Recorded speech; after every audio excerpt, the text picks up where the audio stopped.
喺日期7月2號，天天讚美神禱告文。聖經經文，別國佢都冇咁樣代過。至於佢嘅典章，佢哋向來冇知道。你哋要讚美耶和華。詩篇147篇20節。哈利路亞，讚美主，因你係叫人有形象樣式嘅主上帝，我最喜樂嘅主上帝啊！我嘅主為大，你嘅聖潔無人能及，你嘅智慧無人能及，你嘅能力無人能及。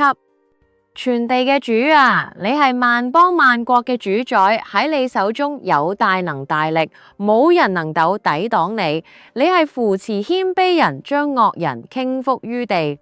我要以感謝向我嘅救贖主歌唱，用琴向我嘅上帝歌頌。創造天地嘅主啊，你用雲遮天，為地降雨，叫草生長喺山上。你喜愛敬畏你嘅人，同盼望你慈愛嘅人。你係大有威嚴嘅，我要默念你威嚴嘅尊榮同你奇妙嘅作為。我要紀念你嘅大恩，並要傳俾後代，好顯明永生上帝嘅恩典，又要歌唱你嘅公義，並唔閉聲。我嘅心要仰望憐憫我嘅主，因佢笑臉幫助我，我仲要稱讚佢。感謝主，奉主耶穌基督嘅名禱告，Amen。